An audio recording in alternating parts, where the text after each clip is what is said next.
Kalian tahu gak sih apa itu atom? Bukan atom yang itu mah bom atom ciptaan Oppenheimer.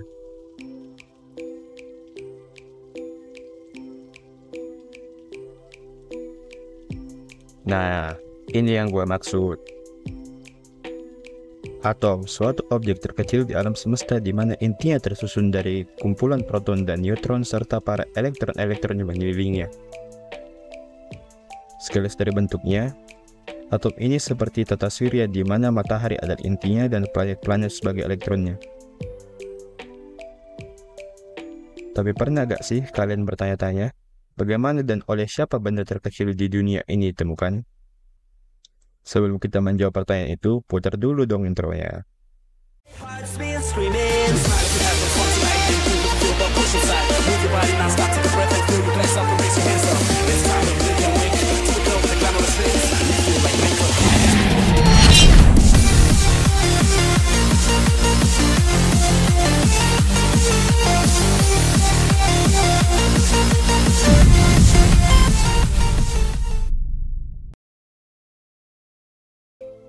Partikel-partikel kecil yang menyusun materi pertama kali ditemukan oleh dua orang ahli filsafat Yunani, yaitu Leucippus dan Democritus sekitar 450 tahun sebelum Masehi.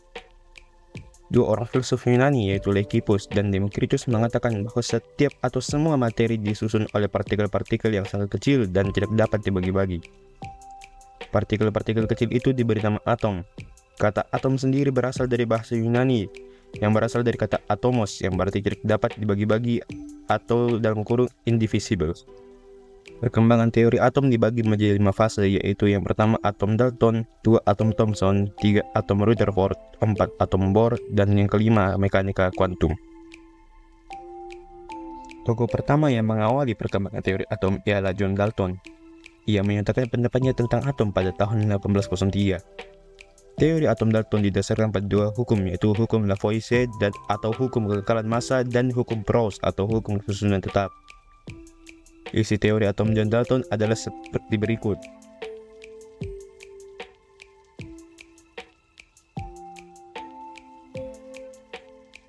Namun dalam praktiknya teori atom Dalton memiliki beberapa kekurangan, diantaranya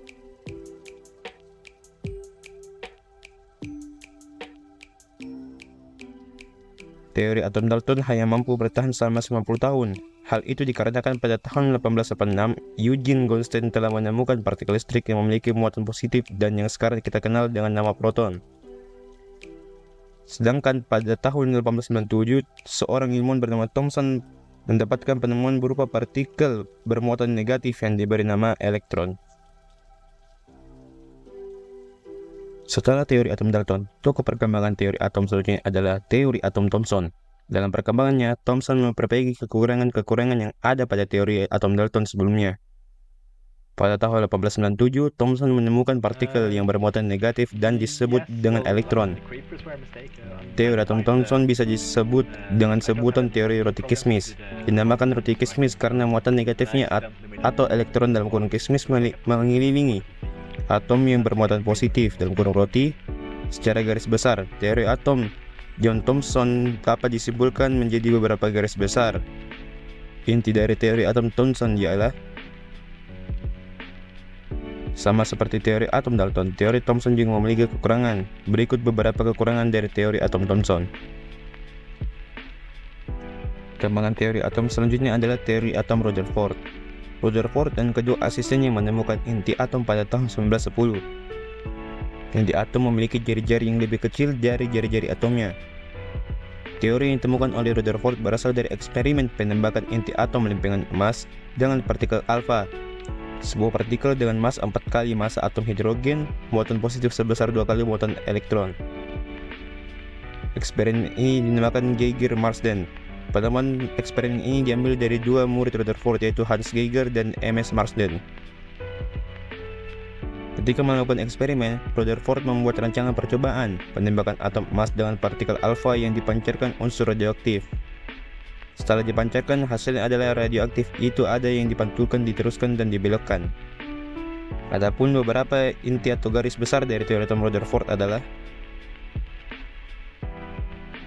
Meskipun teori atom Rutherford sudah menggugurkan gagasan teori atom Thomson, tetapi teori Rutherford masih memiliki beberapa kekurangan, yaitu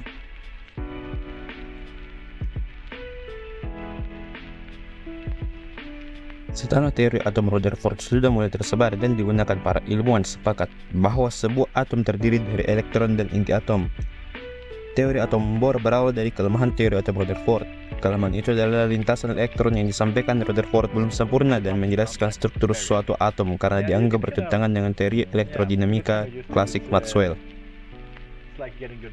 Dari kelemahan itulah, maka Bohr berusaha mengembangkan dan menyempurnakan teori atom Rutherford dengan menggunakan model atom nuklir Rutherford dan teori kuantum Planck dan mengajukan teori atom yang saat ini dikenal dengan sebuah teori atom Bohr. Bentuk dari teori atom Bohr dikatakan seperti peredaran planet saat mengitari tata surya. Eksperimen yang dilakukan Bohr menghasilkan elektron-elektron yang mengelilingi inti atom yang terdiri dari proton dan neutron. Dan lintasan-lintasan tertentu disebut dengan kulit elektron atau tingkat energi. Setelah mengelilingi inti atom, elektron itu bisa berpindah dari satu kulit ke kulit lainnya dengan penyerapan atau pemancaran dari beberapa energi tertentu. Beberapa ahli mengatakan teori ini dengan sebutan teori atom Rutherford-Bohr.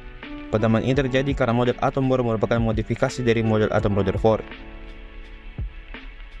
Inti dari teori atom Bohr dapat disimpulkan menjadi 4 inti, yaitu namun dalam praktiknya teori atom Bohr masih memiliki beberapa kelemahan, yaitu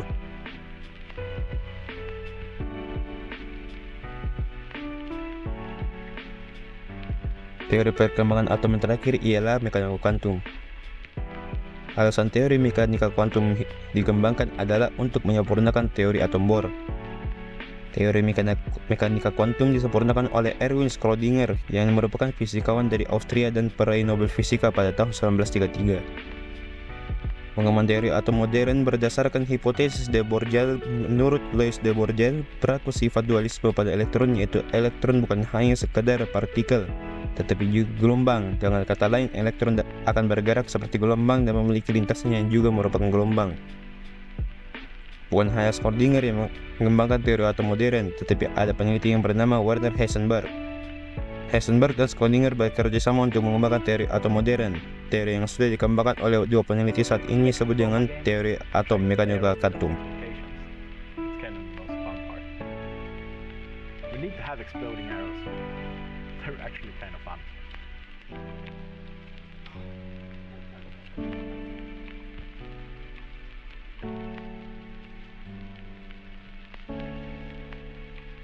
Let's give it a bigger explosion.